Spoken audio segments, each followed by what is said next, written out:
So if you're seeing a guy and he slowly starts to pull away and you're wondering, is he losing interest? He's not communicating with you the way he once was. What can you do? Today, I'm going to share with you 3 of the main reasons why a man will pull away, but more importantly, what you can do about it. Check it out.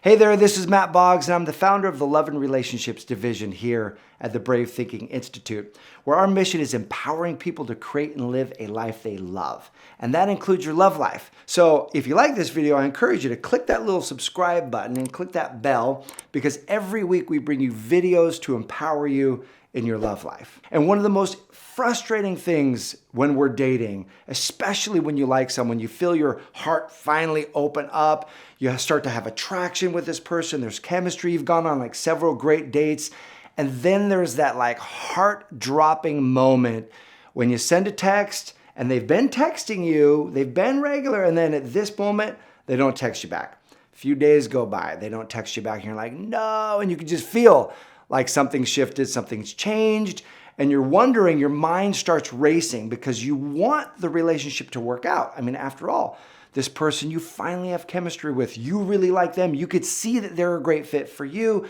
you just don't know if they reciprocate. So what's going on in that moment? Like, what has happened?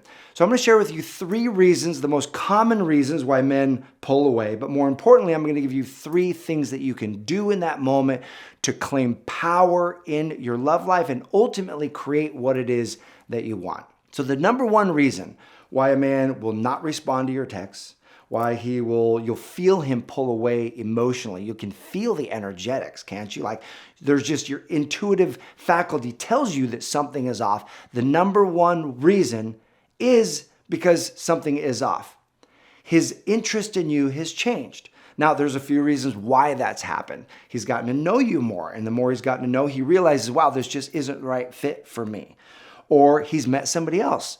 When we're all online dating and we're swiping and we're liking, someone else has come into the picture that he has more interest for, right? But all of those reasons means that he's just not that into you. Now, in a moment, I'm going to share with you what you can do, but that's really the first overarching reason. And I know that reason sucks, but know this: if he's not that into you, he's not your man by definition. Because your man, by definition, is going to be super into you. He's going to adore you. He's going to cherish you. You are going to be his queen as he's going to be your king, right? Now, the second reason that a man pulls away is that he is feeling you. There's chemistry there, but your vision for what you want in a relationship and his vision for what he wants don't match. You guys don't want the same thing. So you might be in the spot where you want something serious, you want something committed, and he just wants to date, keep things casual. There's nothing wrong with either one of those. You all get to want what you want, but if he feels that it's not a match, he's going to be pulling away, looking for someone who wants what he wants. In that case, good riddance. You want him to move to the side to make room for someone who wants what you want. And the third reason is that he's dealing with personal matters. So he may have someone in his life that's passed away, a major change that's happened, something going on with his job that's really been tough, really been stressful. And what happens is he doesn't see you as his partner in life yet, so he's not willing to open up and share that stuff with you. And so because these other things take priority, he's just really, everything else in his life is taking a back seat, including you and dating you, to this other thing going on in his life. So what do you do? Because all of these 3 things put you in a tough position where you like someone, you want to see if it's got a chance, you want to see if you can breathe life into this relationship, but he either isn't interested, he either doesn't want what you want, or he's dealing with personal matters. What can you do? So the first thing that you do is you hold him accountable. Now, what does this mean? What this means is, in all 3 scenarios I just gave you, the man didn't communicate well. He told you he was going to take you out on the weekend. He didn't follow through. He said he was going to call you. He didn't follow through. All of these examples, he's not communicating well. And so what you want to do is you want to hold him accountable for the kind of communication that you both expect and deserve in a relationship. I don't care, even when it comes to personal matters. If a guy has lost somebody in his life or he's had a major challenge at work, it doesn't matter what's going down. He at least can text you back if he's made a commitment to you and say, hey, look, stuff's going down in my personal life, or I've got this major thing going on at work. I can't meet up. I want to circle back with you in about 30 days. I'm sorry, but that's what's going on for me. A man who is self-respecting and respects the woman he's with is going to communicate like that. The challenge is what most women do is they hold themselves responsible for his communication. And here's what that looks like. He doesn't text back. He doesn't follow through, and they think, what did I do wrong on that date? Did I say something wrong on that date? Did I act something wrong on that date? Like they'll start going through and analyzing their own behavior and judging themselves and think that they're flawed because of his lack of communication. That is absolutely the wrong approach. Don't hold yourself accountable for his behavior. You are never accountable or responsible for his behavior. He is always 100% responsible for his behavior, so hold him accountable to that. And here's what that means. That means that in your own mind, if he doesn't follow through, if he's pulled back and he's got bad communication about it, then you dock him points in your own mind. You're like, oh man, I don't even know if I would want this guy, even if he comes back. You might be the kind of woman where he doesn't communicate back. That's it. He's done. Let him move on. Good riddance, and that's completely okay. But absolutely in your mind, dock him points for bad communication. Because here's what happens. However he's showing up with his best early in the relationship. And you might think he's got 16 ounces. One of my friends, Lisa Nichols, puts it this way. I think this is a beautiful example. You might think he's got 16 ounces of love to give, but he's only giving you 4 ounces of love, 4 ounces of attention. And you're like, what am I doing wrong? Why isn't he not giving me the full 16 ounces that he has to give? Imagine that he doesn't have 16 ounces to give. He only has 4 ounces. He's giving you his best. And if this kind of communication is his best, then good riddance and time to move on. So that's step number 1, is hold him accountable. Let's talk about step number 2. Now, I want to preface this by saying there's a gray area in this ignoring and a man kind of pulling away where you're not sure if he's fully pulling away.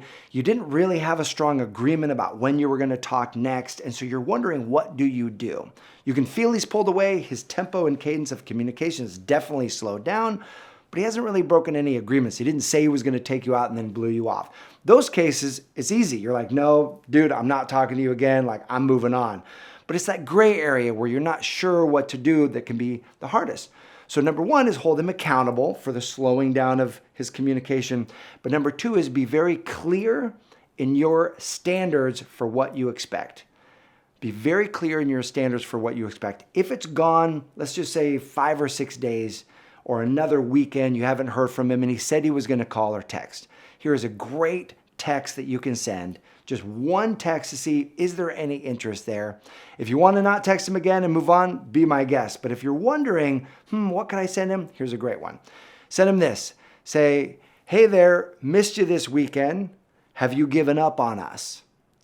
That is a great text. In fact, I actually learned that phrase from a book called Never Split the Difference, written by a terrorist negotiator, a hostage negotiator.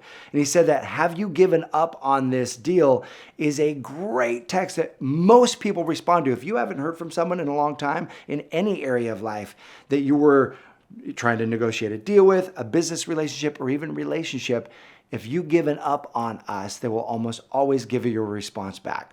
A client of mine recently was dating this guy. She didn't hear from him after a little bit, and she was like, he didn't say he was going to text, but his text slowed down. And so she sent him saying, hey there, missing you. Have you given up on us? ? That same day, he texted back and was like, no, just things got really busy at work and this and this and that. And so this is a 2-step strategy here. Number 2 is send that text, have you given up on us? And then when he does say, no, I'd love to hang out and let's do this, that's when you can set your standards for how you want him to communicate.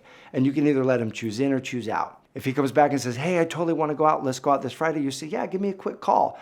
On the phone then, you say, hey, look, I really am interested in you. This could go someplace. I'm not sure. We still need to learn more. But what I would love is an agreement that if we say we're going to hang out, we follow through. And if we're not going to hang out, you at least text me and let me know. I'm a woman. I'm a big girl. I can take care of myself. But I would much rather have direct communication. Are you in for that? Let me tell you, you get that agreement with a man, your entire communication changes. He now knows that he has your permission to be direct, be upfront, and that you're going to handle it okay. he will absolutely live into that agreement. This is a game changer. And number 3 is this: focus on you. Do not focus on him. In other words, we can get in that trap. When you really like somebody, it can be easy just to overthink about them and get overly focused on them. And that throws the energetics way off balance. When you finally do talk to him, there's this kind of desperation energy. Instead, remind yourself that you've got lots of options. You've got lots of opportunities out there. Even if you don't see them in your physical world yet, there are beautiful, amazing options out there. There isn't just this one guy. So remind yourself of that. Get focused on you, doing what you would love. Go on other dates, and that dissipates any of that frantic kind of attachment energy that you have for one particular person. So there you have it. 3 steps for what you can do when a man starts pulling away that puts you in a state of power, it puts you in a state of owning yourself, it puts you in a state of being the most attractive version of you, but also creating and attracting what you would love in your life. So my question for you is this: if you're in a situation where a guy pulls back and stops communicating at the same tempo or same time, what have you found as a great strategy that's really served you in that moment? Go ahead and post those comments in the comment section below. I appreciate you. I hope this serves you. Thanks for watching. I'll see you soon.